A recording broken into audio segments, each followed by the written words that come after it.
तो समाजवादी पार्टी की ये प्रवक्ता है आशुतोष, जिनको आप सुन रहे थे। उनकी ओर से इस पूरे मामले पर शोक संवेदना व्यक्त की गई है। उनका कहना है कि सभी लोग पोस्टमार्टम हाउस के बाहर पहुंच रहे हैं और अखिलेश यादव भी अब से थोड़ी ही देर में पहुंचने वाले। निखिल, आपका रुख करते हुए एक बार फिर से तस्वीरें दिखाइए और बताइए वहां अभी मौके पर क्या चल रहा है, क्योंकि देखिए सुबह सुबह का वक्त था, हो सकता है लोगों को तब जानकारी नहीं मिली हो।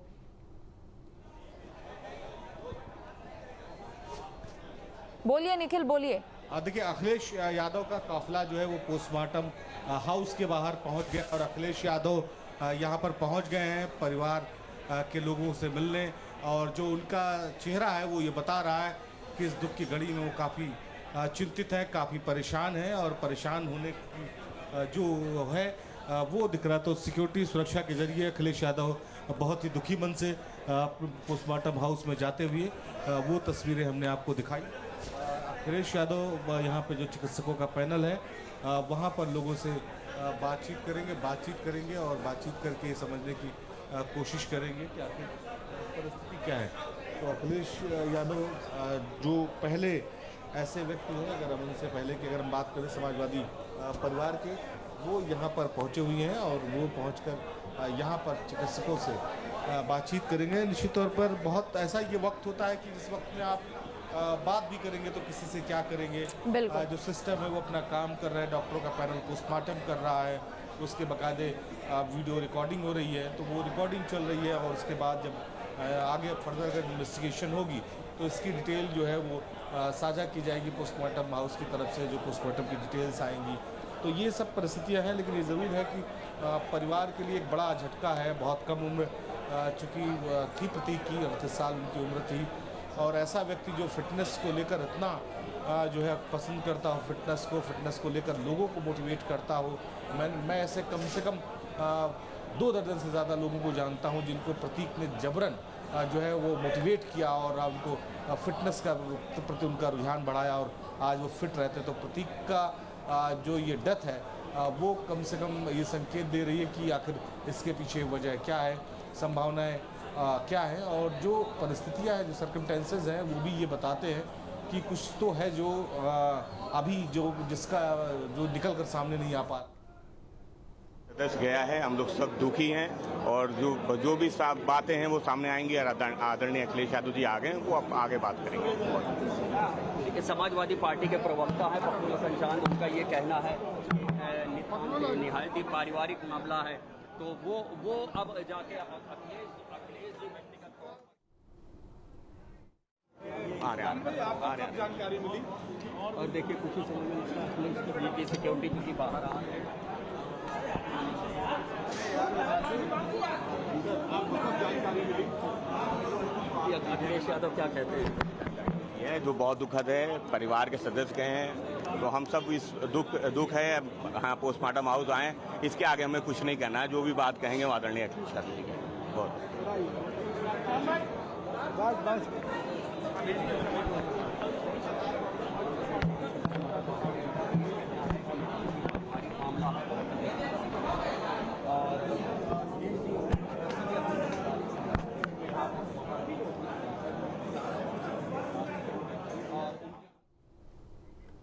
तो सुरक्षा का कड़ा पहरा भी यहाँ पर नजर आ रहा है। समाजवादी पार्टी के तमाम नेता, प्रवक्ता, कार्यकर्ता, समर्थक सभी एक एक करके यहाँ पर पहुंच रहे हैं। निखिल, एक बार फिर से आपका रुख करते हुए, अखिलेश यादव के साथ वहाँ और कौन कौन मौजूद है? क्या पार्टी परिवार के कई और लोग भी हैं जो वहाँ अभी पोस्टमार्टम हाउस पहुंचे हैं?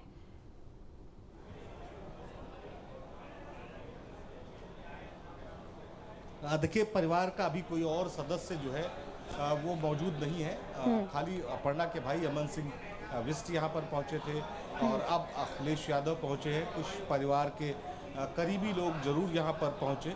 अगर बड़े चेहरों के तौर पर बात करें तो अभी तक अखिलेश यादव यहाँ पर पहुँचे हैं। माना जा रहा है कि थोड़ी देर बाद परिवार के लोगों के यहाँ पहुँचने का सिलसिला शुरू हो जाएगा। शिवपाल यादव या परिवार के और जो लोग हैं वो भी यहाँ पहुँचेंगे। क्योंकि प्रतीक बहुत ही न्यूट्रल नेचर के व्यक्ति थे, किसी से बहुत ज़्यादा वो मतलब नहीं रखते थे। ये ज़रूर था कि थोड़ा गुस्सैले प्रवृत्ति के थे, तो इसलिए लोग उनसे बात करने में बचते भी थे। जहाँ तक प्रतीक की बात है तो जब आप देखिए शिवपाल यादव और अखिलेश यादव के बीच की जो बीच के जो विवाद सामने आया था उसमें भी प्रतीक ने बहुत ही न्यूट्रल अपने आप को रखा था, बिल्कुल किसी तरह का कोई बयान नहीं, क्या चल रहा है परिवार में, इससे उनको लगता भी था कोई बहुत फर्क नहीं पड़ता, परिवार का मसला परिवार में सुलझ जाएगा। तो अब जो परिवार के लोग हैं वो पहुंचने का सिलसिला शुरू हो चुका है। अखिलेश यादव सबसे पहले पहुंचे हैं, चूँकि ये पोस्टमार्टम हाउस है तो यहाँ पर बहुत गैदरिंग भी मुझे लगता है कि पुलिस प्रशासन के लिए और यहाँ के हॉस्पिटल प्रशासन के लिए बहुत चुनौती हो जाती है जब भी इस तरह की गैदरिंग होती है। बहुत छोटा सा स्पेस है, लगभग दिन भर में 15 से 20 डेड बॉडीज़ का जो है पोस्टमार्टम होता है, उनके परिजन भी यहाँ पर पहुँचे रहते हैं। कई ऐसे लोग यहाँ पर हैं जिनकी डेड बॉडी रात में रखी हुई है, नंबर में लगी, उनका पीएम होना है, तो वो भी चिंतित हैं, तो वो भी दुर्व्यवस्थाएं होती हैं यहाँ पर। तो इसलिए बहुत यहाँ पर लोग पैनिक क्रिएट करने के लिए बचते हैं, पैनिक क्रिएट करने से कि जाएंगे तो बहुत भीड़ होगी।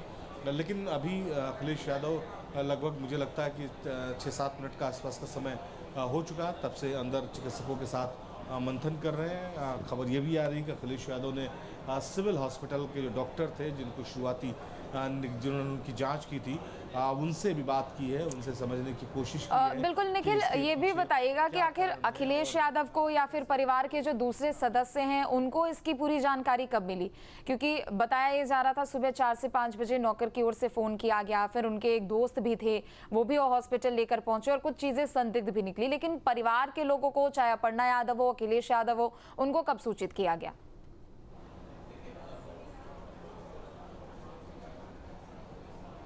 देखिए, पूरे घटनाक्रम की टाइमलाइन मैं आपको बताता हूँ। लगभग 4:30 से 4 से 4:30 के बीच में परिवार की तरफ से सिविल हॉस्पिटल को के अधीक्षक को एक फ़ोन किया गया कि प्रतीक यादव की स्वास्थ्य खराब है, तत्काल इमरजेंसी में एक चिकित्सक चाहिए।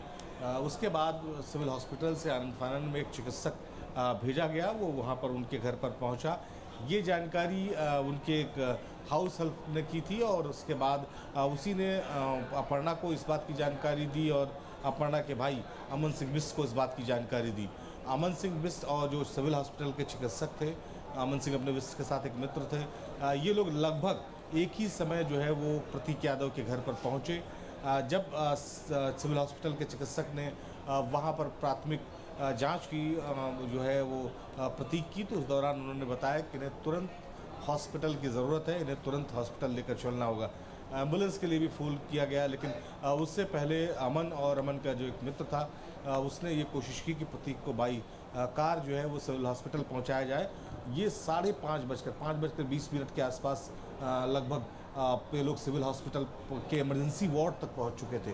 तो उसके बाद वहां पर मौजूद जो डीएमओ थे उन्होंने शुरुआती जांच की, जांच में उन्हें लगा कि इनका निधन हो चुका। उसके बाद उन्होंने अपने सीनियर डॉक्टर्स को फ़ोन किया, वो वहां पर आनंद फानन में पहुंचे और डॉक्टर्स ने जब जांच की तो डेथ डिक्लेयर की। और ये मुश्किल से 4 या 5 मिनट का ये वक्त रहा होगा जब प्रतीक हॉस्पिटल पहुँचे, उनका पर्चा बना, डॉक्टरों ने चेकअप किया और चेकअप करने के बाद उन्हें डेड घोषित कर दिया गया। तो ये 4-5 मिनट का जो दौर था वो इतना पैनिक था परिवार में कि लोग किसी को जानकारी नहीं मिल पा रहे थे। हालांकि अपर्णा को ये जरूर जानकारी थी कि प्रतीक की तबीयत खराब होने के बाद उन्हें हॉस्पिटल भेजा जा रहा है, और दूसरी तरफ अपर्णा की फैमिली, इनके माता पिता, भाई और उसके परिवार को इस बात की जानकारी थी। ये जानकारी और लोगों तक शायद नहीं पहुंच पाई थी। लेकिन ये पूरी घटना अगर हम बात करें तो 6 बजे तक परिवार के बाकी सदस्यों को दे दी गई। उनकी फैमिलीज़ के जो ग्रुप थे उनमें लोगों ने जानकारी दे दी। तो उसके बाद चूँकि परिवार का ज़्यादातर लोग जो है वो सैफई में रहते हैं या दिल्ली में रहते हैं, तो यहाँ पर अखिलेश यादव रहते थे जो यहाँ पहुँच चुके हैं। शिवपाल यादव रहते ज़रूर हैं लेकिन ज़्यादातर वो सैफई रहते हैं। तो ये माना जा रहा है कि अगर वो लखनऊ में होंगे तो वो भी थोड़ी देर में पहुँच जाएंगे, सैफई में होंगे तो हो सकता वो रास्ते में हो। तो अब से डीडी फ्री डिश की चैनल नंबर 57 पर देखिए न्यूज नेशन।